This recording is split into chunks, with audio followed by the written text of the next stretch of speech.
rendez-vous du Mondial du bâtiment. Améliorer nos lieux de vie. Une émission animée par Nathalie Croiset. Nous parlons évidemment construction, bâtiment, mais il est important aussi de parler de la notion d'usage et de la place de l'habitant et la qualité de son bien-être. C'est tout l'objet de cette séquence Améliorer nos lieux de vie.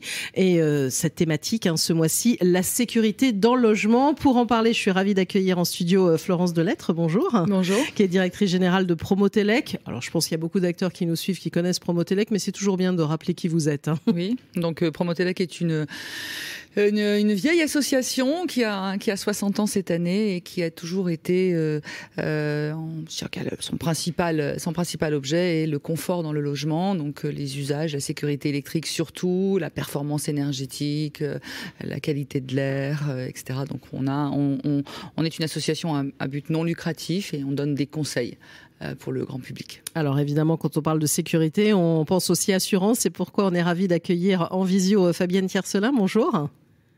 Bonjour Nathalie, bonjour Florence. Bonjour, directrice communication RSE de SMA BTP, groupe d'assurance. Quelques mots supplémentaires pour vous présenter ?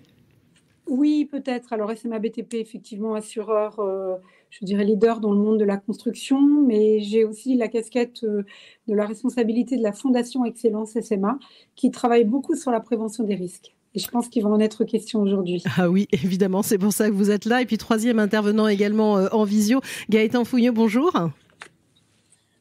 Bonjour à toutes les trois, bonjour à tout le monde. Bonjour, vous êtes président du GTFI, donc Groupement Technique Français contre l'incendie, c'est bien ça ?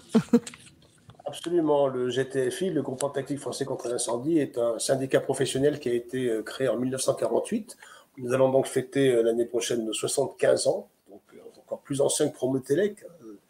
Finalement, c'est un syndicat qui regroupe des entreprises spécialistes de la protection passive contre l'incendie. La protection passive, ça veut dire que on est capable d'assurer la protection contre le feu sans utiliser d'énergie, simplement avec les compétences et les connaissances et les règles professionnelles de nos professions. C'est un syndicat qui regroupe des groupes industriels, des PME, beaucoup d'entreprises de taille intermédiaire et des laboratoires. Et alors, il faut dire différentes familles, la construction naturellement, mais aussi le textile, le bois, l'ameublement et les éléments de décoration. Alors il faut dire aussi, puisque cette séquence est pilotée par le Club de l'amélioration de l'habitat, qu'un groupe de travail sécurité avait été mis en place en 2020, que vous avez piloté. J'ai eu le plaisir de le piloter, notamment avec les représentantes qui nous font l'amitié d'être là avec nous aujourd'hui. On a beaucoup travaillé et je vais tout de suite laisser la parole à la représentante de Promotelec parce que ce dont on s'est rendu compte, c'est que le premier danger dans un appartement ou dans une maison individuelle, et aussi bien dans le neuf qu'en rénovation quand on travaille dans la construction, et bien c'est le risque électrique justement. Oui, exactement. Donc, vous faites la transition parfaite que j'allais faire aussi avec vous, Florence Delettre, avec des chiffres qui sont très parlants, qui peuvent même, on va dire, faire peur. C'est l'Observatoire national de la sécurité électrique, des chiffres de 2021, qui disent notamment que 85%, mais je vais vous le laisser détailler, des installations électriques de plus de 15 ans comportent au moins une anomalie électrique. Oui, on a un observatoire qui est le fruit de Consuel et de Promotelec et qui chaque année fait un baromètre, étudie la situation de la sécurité électrique. Et en effet, le baromètre est tout récent, il porte sur des données de 2021. Et on a en effet il y a 37 millions de logements en France. Il y en a à peu près, je dirais 20 millions qui sont des logements individuels. Et en effet, on a une anomalie, donc 85% des installations électriques de plus de 15 ans comportent une anomalie. Alors bien sûr, il y a anomalie et anomalie. Il y a des choses qui sont, mais il faut pas jouer. Enfin, je dis toujours, il faut pas jouer avec la sécurité électrique. Il y a dans ce détail, je crois que sans donner une cascade de chiffres, pour moi le plus important, c'est la prise de terre. Et en effet, on a 66% d'appartements qui présentent une défaillance de la prise de terre. C'est-à-dire qu'elle n'existe pas, oui, tout alors simplement. on pourrait se dire que ça pourrait être a priori la norme. Depuis le temps, ça date pas d'il y a 2 ans. Non, pas du tout. Pas du tout. Et donc, il y a une culture, pourtant, vous voyez, on disait il y a 60 ans. Alors, bien évidemment, les chiffres sont stables. Il y a toujours, dans les vieux appartements, dans les vieilles maisons, il y a une nécessité de prendre un professionnel et de regarder son installation électrique, sachant en plus qu'il y a des diagnostics obligatoires, aussi bien à la location qu'à la vente, et qui permettraient de pallier ces anomalies. Et en tout cas aussi, on a des chiffres puisqu'on parle, et on le disait, alors on parle de sécurité dans le logement. Évidemment, il y a plusieurs sujets qui pourraient être abordés, mais quand même entre 20 et 35% des incendies d'habitation seraient de source électrique. On sait aussi, c'est dans l'observatoire. Oui, ça aussi, on a ces données. Et puis, bien sûr, je dirais dans la représentation de ces chiffres, il y a, c'est parfois des gestes malheureux, mais il y a aussi des surintensités, des surtensions, indépendamment de la mauvaise utilisation des appareils électriques, par exemple. Ouais, donc il peut avoir une partie de malveillance ou d'imprudence aussi. Plutôt. Voilà, on va le dire plutôt comme ça. Fabienne Tercelin, qu'est-ce que ça vous inspire, on va dire, ces chiffres qu'on vient de détailler avec Florence Delettre? Alors, il y aurait beaucoup de choses à dire du point de vue de l'assureur. Si on se place comme l'assurance étant la protection d'un certain nombre de risques, là, on peut le voir côté particulier. Donc, je suis un particulier et je vais assurer mon logement avec une multirisque habitation contre effectivement un certain nombre d'événements qui peuvent se produire, dont les accidents ou les incendies liés à des mauvaises manipulations électriques, à des défaillances, à des surintensités. Là, le particulier, il va avoir affaire à son assureur multirisque habitation pour voir de quelle manière les conséquences peuvent être prises en charge en ce qui concerne le logement. Mais si on se place du point de vue de la construction ou de la rénovation du logement, parce que c'est là aussi où on peut agir, il y a beaucoup à faire également de ce côté-là, indépendamment même de la prévention dont on viendra après. Je pense, si vous voulez, à tout ce qu'il peut y avoir quand il se passe une grosse rénovation ou la construction d'un logement où on fait appel parfois à un architecte, à un bureau d'études qui va faire des calculs et surtout à des entreprises ou des artisans qui mettent en œuvre. Quand on a, après des travaux, un non-respect d'un certain nombre de réglementations liées à la sécurité ou à la santé des personnes, alors ça peut venir par un non-respect des normes électriques. Ça peut être des problèmes avec tous les organes qui vont permettre de chauffer le logement. Il pourrait y avoir des émanations de gaz, par exemple. Ça peut venir des matériels qui vont concourir à la sécurité de la personne dans son logement, garde-corps. Ça peut venir à des matériaux émissifs qui ont servi à construire le logement, des peintures nocives. On en a de moins en moins, mais quand même. Je pense aussi à un certain nombre de matériaux qui peuvent permettre d'isoler. Il y a eu quelques problèmes il y a des années avec la ouate de cellulose qui déclenchait des vapeurs d'ammoniac. Ça peut être des problèmes liés à la domotique. Tous ces non-respects, je dirais, de la sécurité, de la santé des personnes, ça peut provoquer ce qu'on appelle une impropriété à destination. Si vous avez, dans les 10 ans qui suivent les travaux de construction ou de rénovation, la manifestation de ce désordre. Et dans ces cas-là, on met en cause la responsabilité décennale du concepteur ou de l'entreprise qui ont participé à ces travaux. Donc vous voyez que ça peut aller très loin. Et en la matière, en termes d'assurance construction, ce que l'on sait, c'est qu'en gros, l'assurance construction, la collecte, c'est 2,3 milliards d'euros par an. Ça n'est pas équilibré. C'est-à-dire que les primes qui atteignent 2,3 milliards d'euros, les sinistres les dépassent bien largement, quoi. Donc on est vraiment sur un enjeu très important pour les entreprises. Parce que si on met en cause la responsabilité décennale, ça veut dire que les entreprises, à force, vont voir leur prime d'assurance subir un certain nombre d'évolutions. Voilà, il va y avoir un voilà vrai... ce que je peux vous dire dans un premier temps. Oui. Après, voilà, on pourra parler de prévention, on peut parler de qualification, Exactement. qui sont des garde-fous. On va en parler. En tout cas, toujours dans ces chiffres de l'Observatoire, 340 000 déclarations de dommages électriques par an auprès des assurances. Donc, on voit bien l'enjeu qu'il y a derrière. Alors, Gaëtan Fouillou, faut avoir peur, là? Parce que là, moi, depuis le début, là, avec tous ces chiffres, je vais regarder mes prises électriques différemment. Il ne faut pas devenir paranoïaque non plus. On ne passe pas notre temps à se faire peur. Ce qu'ont dit les deux interlocutrices précédentes, c'est très clair.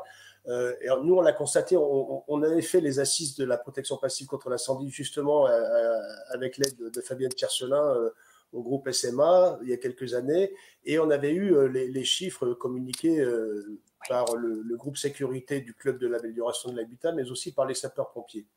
Il y a trois grandes causes de départ de feu. On l'a dit, c'est le risque électrique, la non-conformité électrique qui est importante.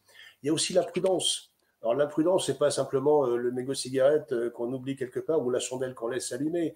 C'est notre capacité à tous, dans des appartements, dans des cages d'escalier, dans des greniers, d'entasser un nombre de choses qu'on appelle, nous, la masse combustible mobilisable. Vous avez tous vu, sans doute, dans les cages d'escalier d'appartements haussmanniens, par exemple à Paris, mais aussi dans les grandes villes, des poussettes, des matelas, des déchets organiques qui traînent, etc., et qui constituent une masse combustible très importante, qui, au moment d'une étincelle, peuvent enflammer complètement un immeuble ou un appartement. Donc, c'est l'imprudence. Et puis, la troisième cause, c'est la malveillance. On l'a vu malheureusement lors de l'incendie du bâtiment Sonacotra à Dijon il y a quelques années qui a fait cette mort. Alors, évidemment, on connaît tout ça. On connaît le risque électrique, l'imprudence et la malveillance. Il faut les prendre en compte.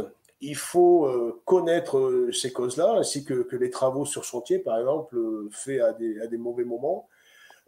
On a les solutions. Et nous, c'est ce qu'on dit au GTFI, quand on parle de protection passive contre l'incendie.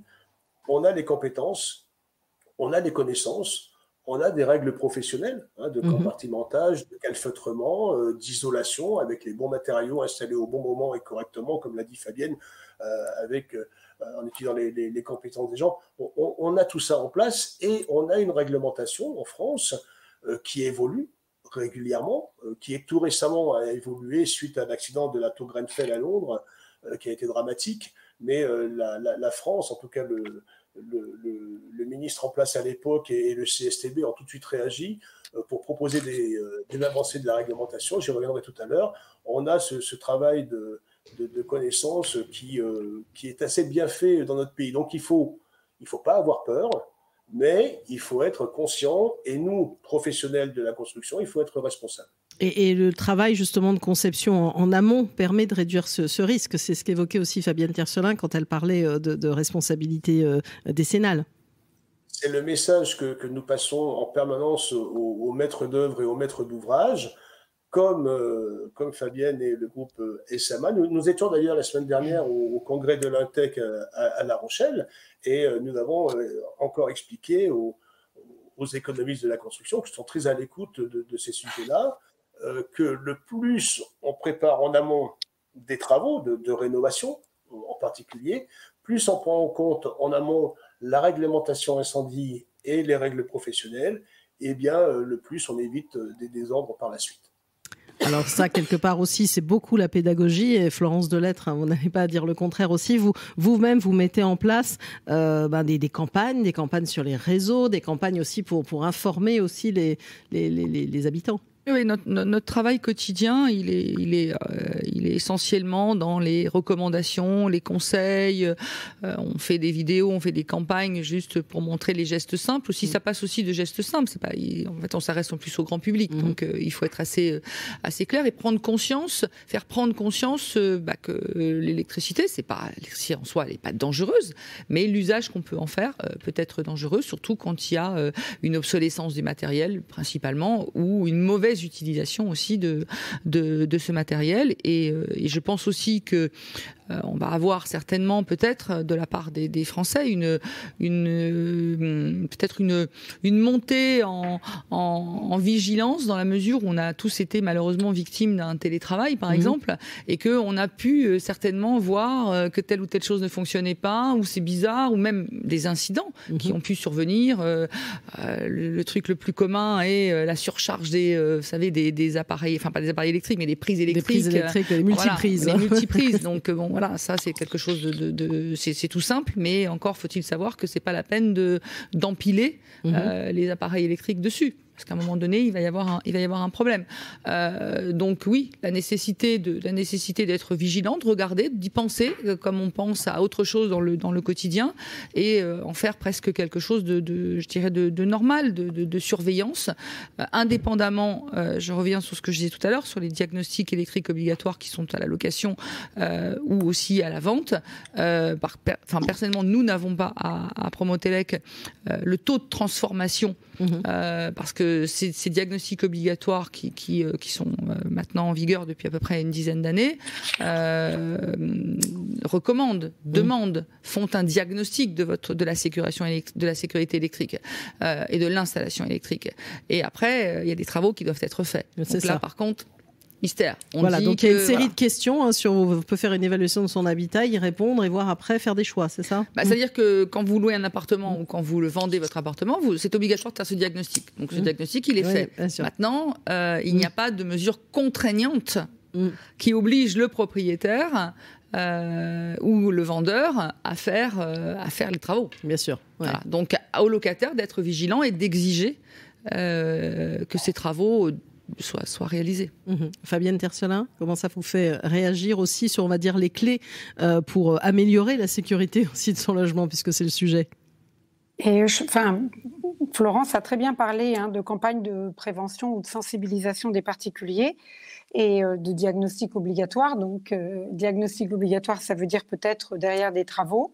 Donc, encore une fois, il ne faut pas méconnaître que là aussi, il faut sensibiliser les professionnels. Et on le fait, mais avec d'autres organisations, au respect des règles professionnelles, au respect des normes obligatoires qui vont s'imposer pour que justement on n'ait pas a priori ce genre de difficultés. Il faut former, il faut informer, et puis en la matière, je pense que le rôle des qualifications que l'on peut délivrer, que des organismes délivrent et qui reconnaissent finalement des compétences des professionnels sont en soi également très importantes. Et c'est parfois dommage que on ne trouve plus forcément l'exigence de ces qualifications, mais on dit ou équivalent, parce que finalement elles sont aussi une manière de bien réguler les choses. Et puis, ces organismes de qualification permettent aussi de vérifier les compétences professionnelles, et c'est important. Et puisque vous êtes directrice RSE aussi, finalement, c'est un sujet, quand on parle de sécurité, qui est dans le, on va dire, dans le spectre, si on peut dire, de la RSE. C'est dans le scope, absolument. C'est dans le scope. C'est de bien former les gens, c'est de penser à leur bien-être. Et le bien-être, c'est la qualité de ce que l'on peut connaître, de vivre dans un logement sain, en toute sécurité. On est d'accord. Et puis, c'est aussi rendre compétents ses collaborateurs de manière à ce qu'ils puissent être fiers de travailler et de produire des choses de qualité. C'est aussi ça, la RSE. Alors, puisqu'on parle d'information, aussi de pédagogie, je crois que Gaëtan Fouilloux, vous avez été sollicité pour informer les contrôleurs, c'est ça? Ceux qui viennent inspecter tout ça? Tout à fait. Nous, on partage évidemment ce que vient de dire Fabienne Tercelin. Moi, j'ai été très surpris et très content à l'issue des travaux du groupe de travail du Club de l'amélioration de l'habitat sur la sécurité de voir qu'il y avait une prise de conscience de la part des maîtres d'œuvre, des architectes, des économistes, etc., sur le risque incendie, et aussi de la part des services publics, des services des collectivités locales et de l'État. Et tout récemment, en juin dernier, on a été sollicité par la DREAL de la région Grand Est, qui a réuni 25 personnes qui sont des contrôleurs techniques de l'habitat, qui travaillent dans les directions départementales, donc des départements de la région du Grand Est. Et cet échange, cette formation, sensibilisation au risque incendie avec des retours d'expérience que nous avons donné à ces représentants de l'État, accompagnés par le SDIS 54 qui nous a aidés à chaque fois qu'on expliquait une norme, comme vient de l'expliquer, de l'évoquer Fabienne, chaque fois qu'on expliquait une réglementation, chaque fois qu'on donnait une information sur des règles professionnelles, en fait, les pompiers étaient là pour corroborer nos explications, ce qui fait que les contrôleurs techniques de l'État, je crois, sont repartis après une journée de formation avec des connaissances et en tout cas des appétences ou des envies de mieux comprendre la situation pour assurer la sécurité des gens dans leur logement. Ce que vient de dire Fabienne sur la RSE, c'est très juste. Hein. Quand on parle de RSE, on parle évidemment de développement durable. Un bâtiment qui brûle et qui est détruit, ce n'est pas un bâtiment durable. Hein. Donc, la durabilité, c'est aussi la durabilité physique d'une construction. Oui, Fabienne Tiercelin, vous voulez ajouter quelque chose? Je vous entends juste non, derrière. Non, mais c'était vraiment, c'est juste hein, ce qu'il dit. Et moi, ce que je note surtout, et je rebondis, c'est vraiment là où on a beaucoup de désordre finalement, c'est quand il n'y a pas de dialogue en amont entre toutes les parties prenantes. Et Gaëtan insiste beaucoup là-dessus, mais c'est vrai que c'est extrêmement important de la communication qu'il peut y avoir entre la maîtrise d'ouvrage, hein, bien sûr, ou le particulier qui va commander des travaux sur ce qu'il veut réellement, comment il vit, etc. Le concepteur qui va finalement préparer tout cela, et les entreprises qui vont exécuter les travaux. Plus on aura en amont d'échanges, plus on se parlera, et moins finalement on aura de désordre. On n'évitera pas tout, hein, mais l'information permet d'éviter un certain nombre de clashs, d'éviter un certain nombre d'erreurs ou de désordres qui pourraient être mieux appréhendés s'il y avait plus d'échanges et de communication en amont. Florence Delette, qu'est-ce que vous inspire compréhension. Qu'est-ce que vous inspire tout ce qui a été dit? Oui, moi je partage tout à fait ce que viennent de dire les deux autres interlocuteurs sur la nécessité de se parler, la nécessité d'être qualifié, sur la nécessité... Quand on parlait de qualification oui, RGE par exemple. Oui, qualification RGE. Donc il y a des organismes, Fabienne le disait, des organismes qui sont sur la place et qui délivrent des qualifications, ce qui veut dire avant une formation. On ne peut pas s'improviser électricien, enfin on a tous été plus ou moins bricoleurs. Mais le bricolage, c'est bien, mais il peut y avoir de gros risques. Donc oui, moi je partage tout à fait ce qui est dit. De toute façon, je crois qu'on partage tous. Après, il y a un effet, c'est la transformation de ce partage, aussi bien pour le particulier, aussi bien pour les professionnels. Et puis l'électricité, je le disais tout à l'heure, c'est pas anodin. Donc c'est pas juste le truc qui vient en dernier. Pour moi, il est clair que la sécurité électrique, elle vient en premier. On parle aujourd'hui beaucoup de rénovation, bien sûr de construction neuve. On parle aussi, je l'ai évoqué tout à l'heure, de télétravail. Il est ancré. Donc on est chez soi, soit 2, soit 3 jours par semaine selon les entreprises. Il faut pas négliger. Il faut être aussi consciencieux. Il faut être responsable. Il y a des points de sécurité, je dirais minimaux à respecter.